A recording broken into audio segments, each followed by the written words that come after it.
Hey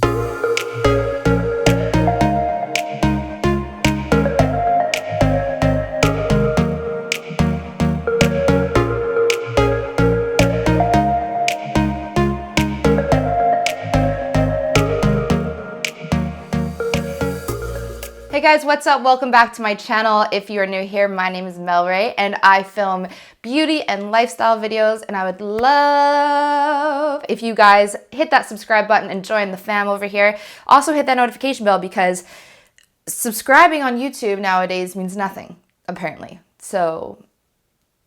Also, before we get into the video, please leave me a comment below letting me know what video you would like to see filmed next, whether it be an anti-haul or like best of, worst of a certain brand, full face of products I hate, those kind of things. Let me know in the comments because I'm hitting a creative block. I need you to tell me what to film. So today's video is going to be a review of the new Anastasia Beverly Hills Norvina palette. If you don't know who Norvina is, she's the daughter of Anastasia. So now she has kind of become the creative genius behind the brand with all their new launches, all their eyeshadow palettes. She is known for having purple hair and purple tones on her makeup and just being a really fun, creative individual. And I used to have purple hair, like the same color that she has. So I feel like she was inspired by me. So because Norvina is known for using purples, her palette is a mix of neutrals, purples, and pinks. It is so beautiful. I have yet to use it. This will be a first impression / review. As you can tell, I have no eye makeup on, just my face. So I will be demoing this palette and reviewing it as I go, basically. So this palette retails for $42 US. It's available on the Anastasia website and I believe Sephora, but you'll have to double check that. I will link it below if you're interested in picking it up. So let's just get into the video. Okay, so now that we are nice and close, I'm going to start off by priming my eyes. So I'm using the MAC Painterly Paint Pot.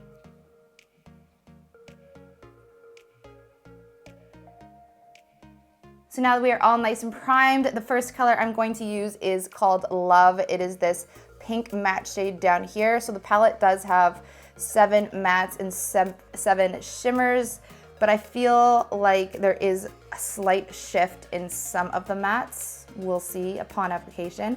So I'm going to take Love, and upon dipping in, you can see there is a lot of kickback and fallout. I don't really care about that. If the product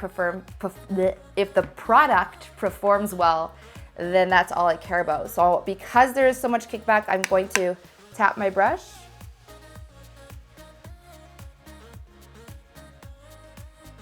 And I'm just blending this into the crease and up and out. So far, blending very nicely. Very, very, very pigmented. Like, wow.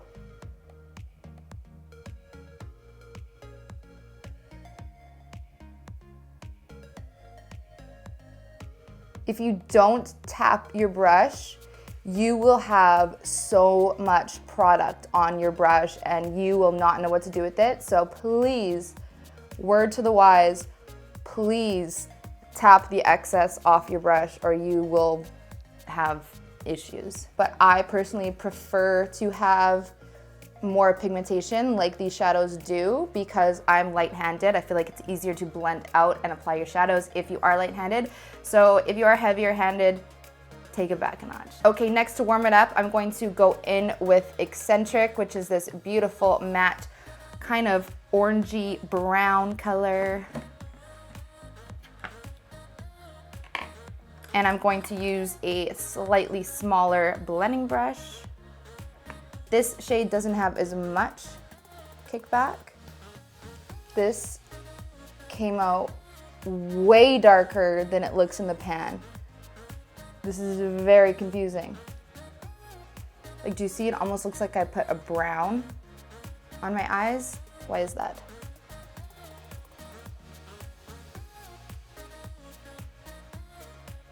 So I'm going back in with the pink Love shade and just going over top of that slightly because I feel like a bit of the pink was lost there. So I'm going to use Volatile here on the same brush and just apply that into my crease.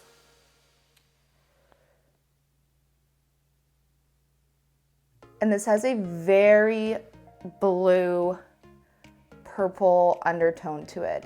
It's almost like a charcoal color where it looks a little browner in pan.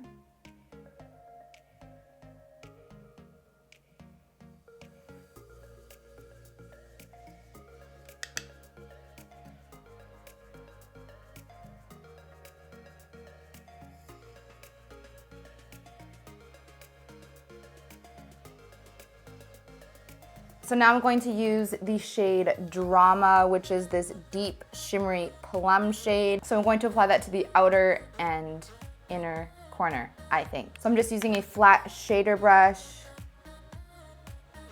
and packing that on.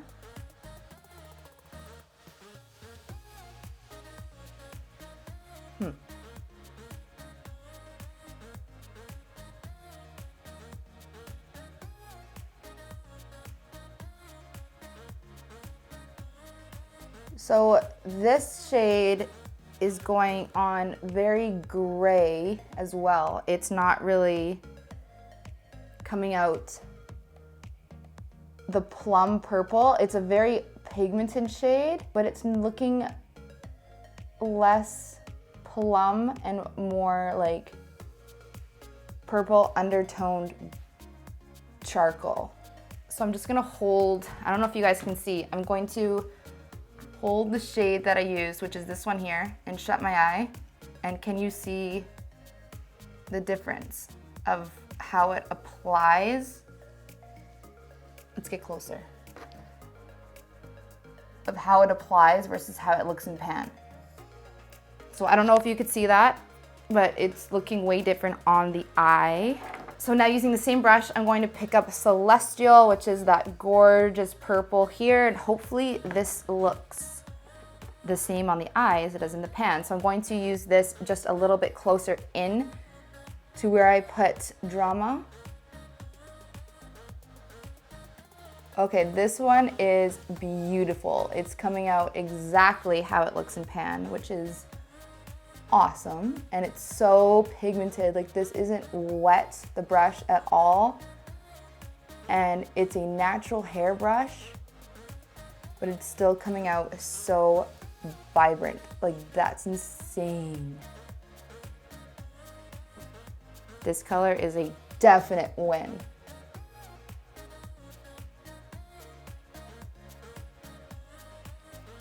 So I was going to do a halo eye, but I feel like I'm not going to do the halo anymore, and I'm just going to do like an ombre transition-y kind of look.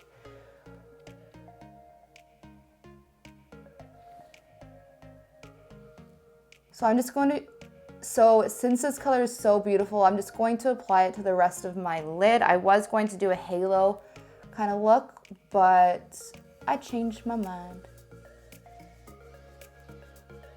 That is so pretty. So now just to add a nice pop on the center of the lid, I'm going to use Wild Child, which is this beautiful metallic pink. And I'm just going to pop that right on the center. This shade as well is gorgeous. It's layering so nicely and it's so pigmented.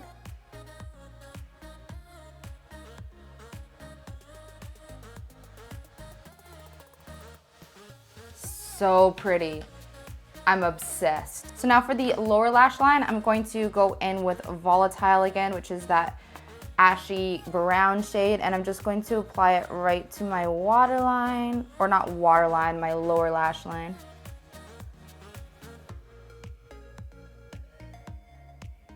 These shadows are so pigmented. Like so pigmented, it's crazy. So then I'm just going to blend it out the same as the top and use Eccentric and then finish with Love.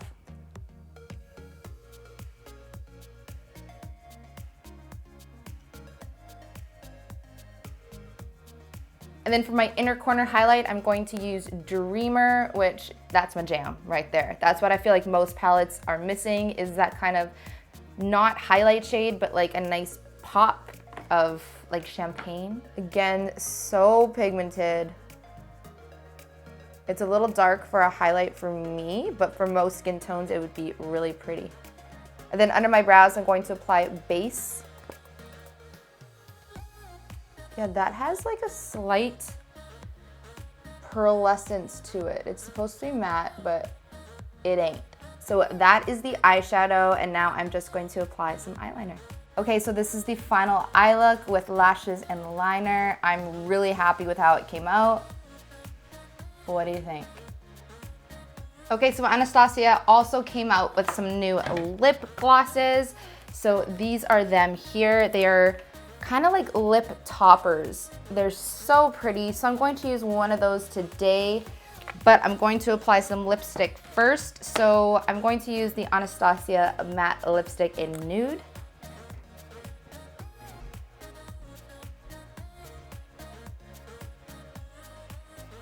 So now as a topper, I'm going to use Estella. This is, let's see if it'll focus. This is a really pretty, cool toned pink with a slight blue and gold shift to it. It's like so many different colors in one. So pretty.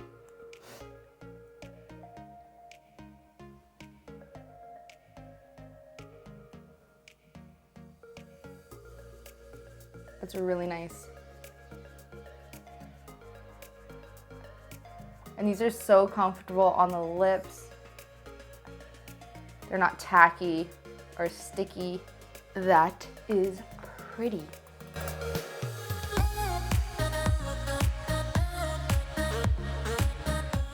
Okay, so final thoughts. I really like it. I don't love it, but I really like it. The reasons why I like it is I think that the color range is so nice. There are cool tones, there are warm tones. Everything works really cohesively. There's a lot of different depths in it, which I think a lot of palettes are lacking. I find that a lot of different palettes have all dark tones and then like one medium tone, where this has light colors, medium colors, and deep colors, which is so important to me because I want an eyeshadow palette to do everything. I don't want to have to reach for different palettes. The shade Celestial specifically is so beautiful and pigmented. Everything is so pigmented. The only flaws I find with it are the shade Eccentric and Drama. They apply to the eye totally different than how they look in pan, which I think is kind of annoying. And this is something that works in my favor but might not work for you, is that they're so pigmented that you get a lot of fallout and you need to make sure to dust off your brush. And if you don't, you will have way too much product and it will look messy and be hard to blend out. But for me, because I'm light-handed, it's great for me. I love this kind of formula, but it is a very user-specific formula. So do I recommend it? Absolutely. I think it's a great palette, especially for $42. There's so much bang for your buck here. The colors are so pigmented and beautiful. I just love it. So that is it for today. That is my review on the Norvina palette. Are you guys gonna pick it up? Have you already? Do you agree with me if you've used it? Make sure to sound off in the comments below, and I'll see you next time. Bye, guys.